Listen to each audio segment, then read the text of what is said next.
you Got it. go. We did it. All right, cool. So, A little tech glitch. We're good. no, we're good now. We're good. So we'll get started. I just want to thank everybody initially for joining us on this Instagram Live. This is the first time we're doing this. We're going to try and make a habit of talking to experts in preventative medicine and some preventative aging. So at the Doctor's Kitchen, we try to get you good from the inside. We try to get your metabolism good. We try to get your risk factors under control, get your health as good as we can. And that's all on the inside. So we thought we'd try and concentrate a little bit today on what happens on the outside. And so who better to talk to than someone who concentrates and specializes in the biggest organ in our body, it's our skin. So I'd like to introduce Dr. Shobhan Manoharan. So Hi, Phil. I'm gonna read this out because I want to get this right because this is impressive. So Shobhan he's a specialist dermatologist and he is specifically one of Australia's leading cosmetic dermatologists and laser dermatologists. He is the founder and director of Brisbane Skin here in Brisbane. He studied locally in University of Queensland, but he's also been overseas and extensively trained in UK, USA, and Australia as well, and subspecialised in cosmetic and laser dermatology. He contributes regularly to Vogue, Cosmopolitan, Marie Claire, and has been a consulting dermatologist for L'Oréal Paris. And excitingly, he's just started and founded a new venture online. So this is a training platform for dermatology nurses and dermal therapists called DermEd. That's DERMED.com.au. So anybody who's interested in nurse training or dermal therapy training, there will be no better training in the country. I guarantee you that than with Shobhan. So in my practice every day, I see a lot of skin, and Shobhan is my go-to guy for everything skin, but especially the cosmetic stuff. So he's very highly respected, very well regarded, and we're really looking forward to hearing what he can tell us all about the skin and staying healthy. So let's get started. Thank you, Phil. Thank you, Phil. That's very flattering. Thank you. And congratulations on the Doctor's Kitchen as well. I think it's a great initiative. I think healthy eating, overall general health. This man is my go-to when it comes to general practice in Brisbane, but not just that, for anti-aging medicine as well as healthy diet and weight loss. If we dermatologists often have collaborative approaches with anti-aging, and the Doctor's Kitchen and Phil Wuth is certainly two big players over here. So thanks for having me today, Phil. No, mate, we're looking forward to it. We're really excited. So I think maybe we'll start talking about some things you hear people kicking around, some numbers and some statistics. So we're concentrating on the inside, and we're trying to get rejuvenation. We're trying to get people's risk factors under control. We're trying to get their insides, back to where it should be, optimizing it, because your body has this ability to rejuvenate and heal itself if we let it. So the skin is probably the best, one of the, or at least the most obvious. You can see it with your eyes. You can see the effects that it has. So on rejuvenation. So nothing, I think, matches the regenerative capacity of skin. So people talk about how quickly it rejuvenates.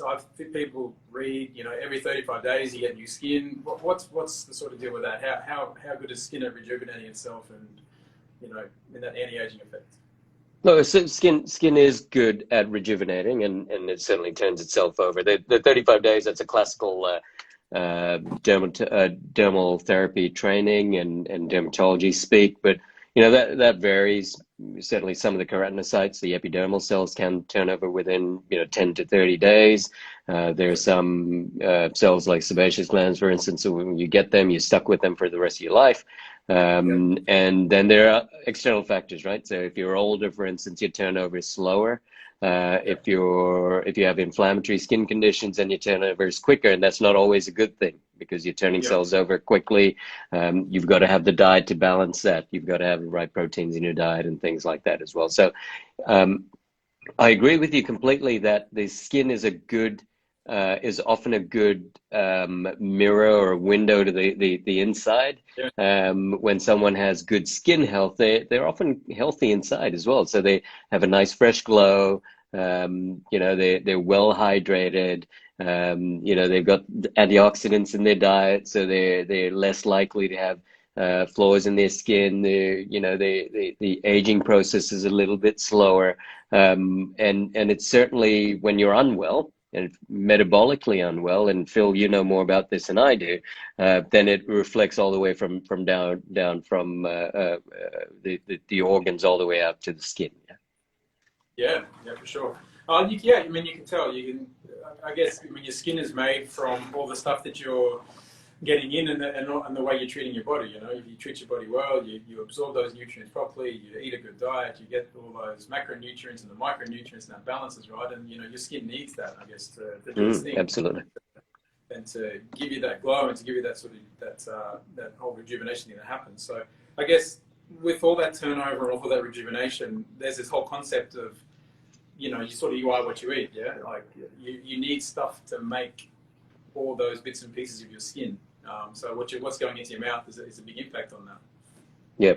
Look, I agree. Once again, agree completely. I think I'm probably only a recent convert into this. You know, traditional dermatology training, traditional teaching, and Phil, as you know, doctors are very arrogant about this, and you go through training thinking about all the pharmacology and the anatomy, and you forget about the basic nutritional needs and dietary needs. So very much so. When I think about skin, so when we talk about skin, and when I'm training our team, we're giving talks to the public, we always talk about skin health.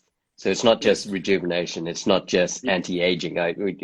We're moving away from that. So it's about skin health. And you want to have skin health in every age. You want to have young people with skin health, nice healthy skin, no acne. You know, they grow older in a nice way. Older individuals, you know, slowing down the aging process, the glycation, those sort of things.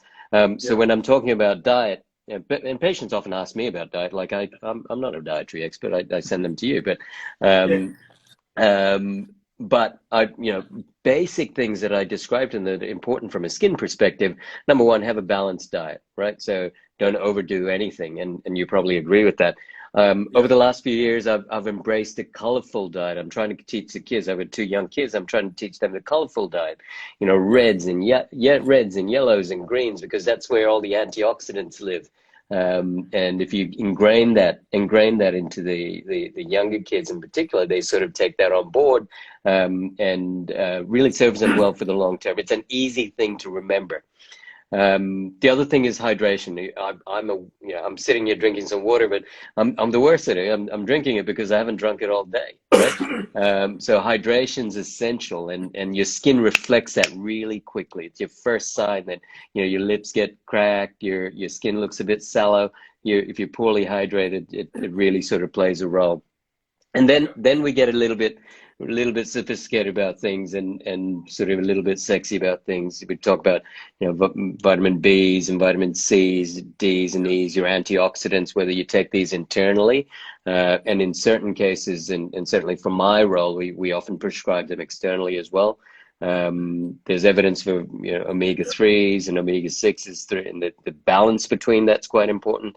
And then from a dermatologist point of view, people ask, well, they don't ask me because I haven't got any, but they ask dermatologists about hair disorders and nail problems. And, you know, there's evidence that biotin and zinc and, you know, having these in your diet or taking these as a supplement may be useful. So these are the things that I tend to sort of describe to my patients. And one thing I do, and the evidence is, having these in whole foods is better than having it as a supplement, because I don't think supplements at this point have been made yet. We don't understand the interactions between the antioxidants here. So having these in whole foods, and this is where I like what you guys are doing, having these in whole foods actually has evidence to it. Yeah, I mean, whole food, I mean, your body's, over millions of years, your body's designed to eat whole food. It's designed to get everything out of those nutrients as a whole food. It's not used to getting it as this prepackaged sort of vitamin thing as such. So I think there's a lot to be said about taking it, like you said, as a whole food with all that mixture together. And there's even evidence that if you take too many of these things in isolation, it can cause you damage if you're not careful. So, you know, there's, I think, that's what we do on our side, is try and do all those eating food as opposed to real stuff. You can see it's actually, you recognize it as something to eat. And I tell people a lot when they're trying to do their own thing, when we're trying to get them to do their own meals for themselves, is you sort of think about it. If a caveman looked at this and would recognize it as food, you'd eat it. If a caveman would look at it and think it's not food and what the hell is that, you probably shouldn't be eating it because your body doesn't know. So I think, yeah, that's a really good point. But I was just on that, what you're saying, what's your take on all these vitamins and things, and you know about this more, with doing the vitamins topically, like on your skin? Like we do it all internally and try and get that good, but to get that little bit boost topically, you reckon there's a good place for that? And some of those vitamins in cosmeceuticals and stuff you put on your skin? Yeah, you've got to do your research. I think there's good evidence about certain things. I mean, the most solid evidence is for vitamin A, topical retinols, retinols or retinoids, and there's more evidence for that than anything else, any other molecule on the planet, and over a long period of time. But a vitamin A, for instance, or retinol, can be irritating on skin, and particularly sensitive skin. So you need to know how to use that appropriately, and layer it if you have to, or use intermittent use. I'm a big fan now of the topical antioxidants as well, and certainly that's something really that I've sort of embraced over probably the last 5 years. There's some great antioxidants on the market, particularly B's and C's, and the science behind it is solid. It's not fuzzy science; it's real solid science. And from a skin perspective, it's actually hitting the molecules on the skin as an antioxidant, and so it reduces the damage that environment sort of does to your skin. So smoking and pollution and UV radiation, you want to put that block. And there's some great antioxidants on the market. You look at some of my sites to sort of get some pointers if you need to, but there's some great things out there in terms of molecules that you can put on your skin. Yeah, cool. And that's another thing, that with all that antioxidants, that's the sort of thing that we try to concentrate on the inside, is to get that inflammation sorted out. Because I think a lot of that internal inflammation that you get from poor diet and poor food choices and smoking and the environment and all those sort of things that you do, you get this oxidant load, all this sort of inflammation in your body, and your skin will wear the brunt of that sometimes. Everything else does too, but you can't see that. Like you often see when people are inflamed, you get a lot of the stuff that you guys treat. A lot of those skin conditions that are inflammatory in nature. So. Yeah, and we're getting more of an appreciation. And like I said previously, I think as dermatologists, we were very insular and maybe a little bit arrogant about it for a long period of time. And now we do understand that internal inflammation and the metabolic syndrome, for instance, plays such a massive role in people's skin. And your classic example, Phil, as you know, psoriasis, which is an inflammatory skin disease, intrinsically now, there's very good evidence that it's linked to metabolic syndrome. So when you can have lifestyle choices, dietary choices that influences yourself internally, then your skin makes an improvement, and vice versa. Yeah, absolutely.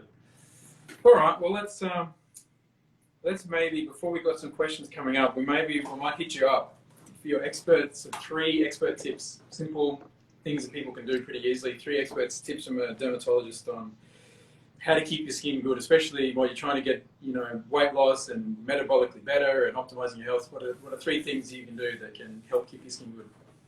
Okay, so a few basic things. I mean, number one, you have a subset of patients who are a subset of individuals who are looking for a healthy lifestyle, and they're fixing their diet, they're probably exercising outdoors. Rule number 1, sunscreen, right? So every dermatologist, rule number 1, sunscreen. If you can do that, you do that carefully. It reduces your risk of skin cancer. And the thing that I often say to young ladies and young men who really are too young to really bother about skin cancer, I go, look, it's going to make you old or make you wrinkle a little bit quicker. They're a bit more cautious about it. So respect the sunscreen. Do that very carefully. That's number 1. Number 2, hydrate well as well. I think that's essential part of everything else that both of us do. And thirdly, I think my favorite, like I said, my favorite molecule is a topical retinoid, topical vitamin A. So if you can have 1 product or one prescription that you're requesting from your physician, or are you going to over the counter to buy, do a little bit of research and get a vitamin A. As long as you're not pregnant or breastfeeding, everyone should be on vitamin A's because it slows down skin cancer, turns your skin cells over, encourages collagen remodeling, and it's overall the best studied molecule out there for skin. Awesome, awesome. So that's it, guys. So sun protection number 1, hydration number 2, and vitamin A. And again, like Shobhan said, make sure you're not breastfeeding or pregnant if we're going near vitamin A. But apart from that, everyone get on it. So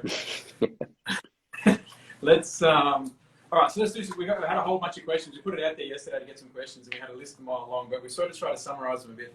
Because these are some common things, and these are some to do with weight loss and lifestyle, but also just some common stuff that I sort of see in people in the age group that I sort of see. I'd like to talk to you guys about. So first one, let's have a look. Best way to get rid of hormonal acne around your chin and mouth, especially in your 30s. So this is something we see that a bit where we deal with the teenage acne a lot, but the thing that drives women especially nuts is they'll rock up in their 30s and say, I'm not 12 anymore, I'm sick of it, what the hell, and they break out. So yeah, what do you reckon? It's a real thing. It's called adult female jawline acne. The reason it's actually got a term of its own is it's because it's a particularly resistant form of acne. It's very self-explanatory. It's adult females who get it. It's often around the jawline area, and it's often very resistant to treatment and very prone to scarring. And when I one of my subspecialties is to treat scarring. One of the problems is it scars and pulls your cheek down. So you get volume loss and pulls your cheek down, prematurely ages someone who's only in their 20s, makes you look 40. So few things to remember. When we teach about when we lecture about acne, we talk about everything from skincare all the way up to prescription medication and procedures. If you've had it for a short period of time, get the right skincare. So what we call non-comedogenic, so non-acne forming cleansers, so a cleanser with salicylic acid, maybe a little bit of benzoyl peroxide, non-occlusive moisturizers. So you still need to moisturize, but very non-oily, non-occlusive moisturizers. And watch your diet. So diet plays a role. And we used to say our diet didn't play a role, but RMIT, I think it's Royal Melbourne Institute of Tech, and some derms a few years ago came up with a great paper, showed that there's some evidence that simple sugars, and excessive dairy intake probably plays a role. So if you can modify that, be careful about that, it's great. And then beyond that, if it's still stubborn, then you need to see a physician. So either see Phil, see me if it's really stubborn. And you can have prescription medications. It could be hormonal, like the pill, for instance. It could be vitamin A creams. It could be oral antibiotics. And then if it's still stubborn, you can move on to the next level, see a dermatologist for oral vitamin A's, which are known as isotretinoin. And my specialty in our group of clinics do we tend to combine our medical and procedural treatment. So we do chemical peels, we do photodynamic therapy, biophotomodulation of acne, and laser treatments like pulse dye laser and things like that. So if you're not, and there's a number of people who are not very keen on taking tablets or being on pharmacological treatments, there are options there. So come see a specialist that's involved in the full gamut of treatments if you can.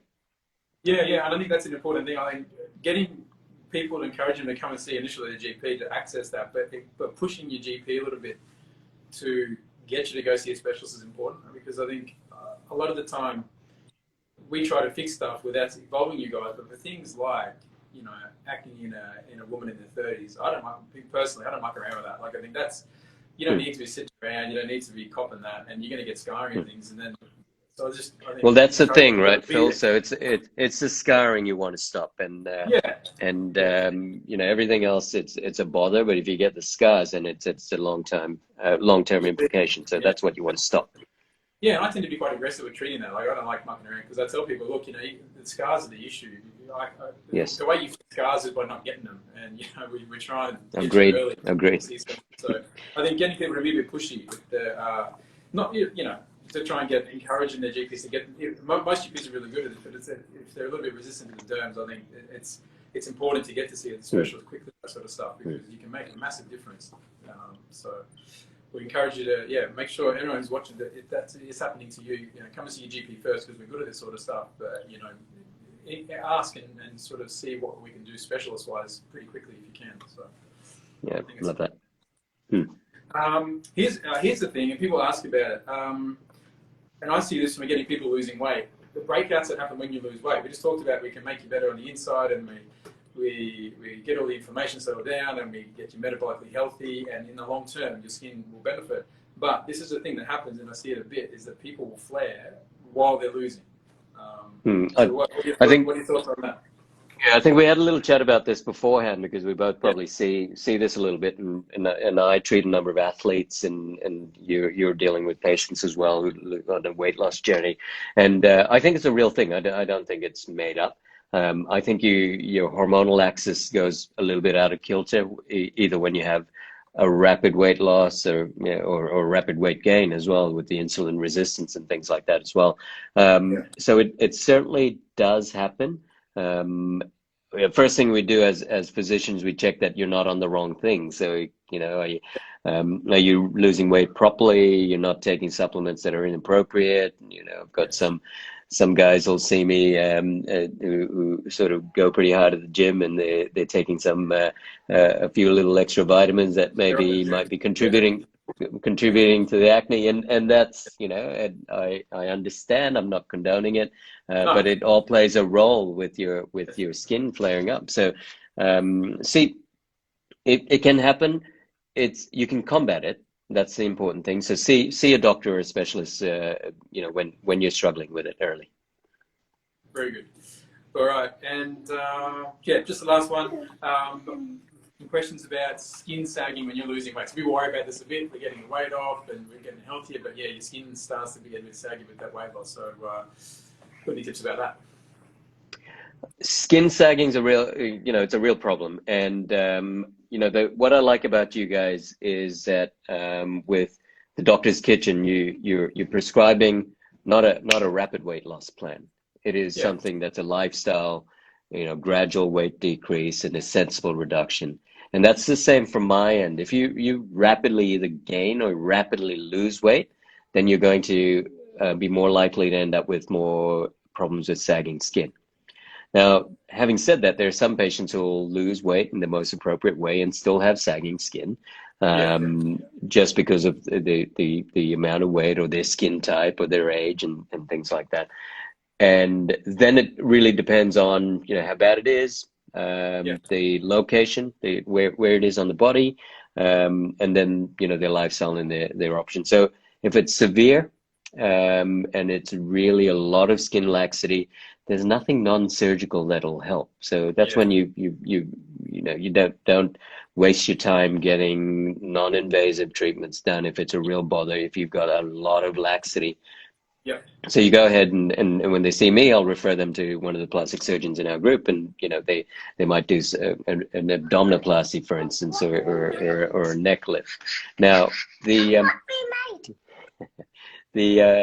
other thing is when your laxity isn't quite as bad, or if it's to a lesser degree, then you can think of non-surgical treatment. So there are devices, radiofrequency treatments. We do a lot of one known as Thermage. It's fabulous for lesser level laxity on the abdomen, on the neck, on the lower face.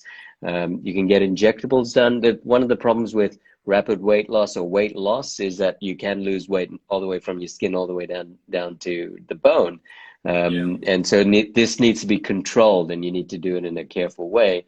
You might need to replenish some of that volume. So we can do that with some of the injectable fillers as well. And they're very, when you get it done in reputable clinics and physicians, you can do that very safely.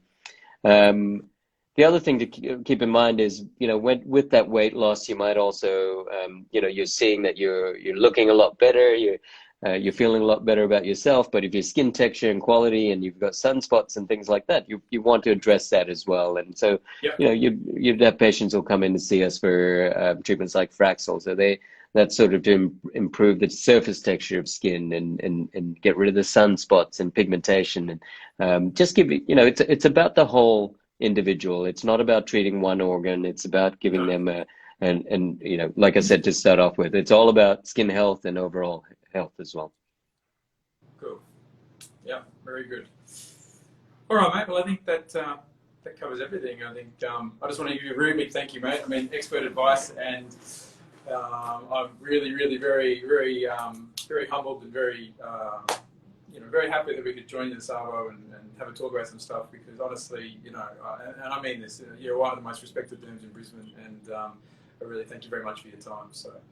Yeah, no, thank you so much for having me. You're too kind, and like I said, I'm very happy and proud that you guys are doing what you're doing at the moment. Both yourself and Nat have done a great job with this, and onwards and upwards. I think the Australian public and health health overall needs of programs like this to work well for us. Yeah, mate. Well, we'll do our best, mate. So thanks everyone for joining us, and thanks for all your All right, questions. thank That you was great. guys. And yeah, mate, we'll do this again sometime. It was great. It was fun. Love to. Take care. All right. Ciao. Thanks, mate. Bye. Bye-bye.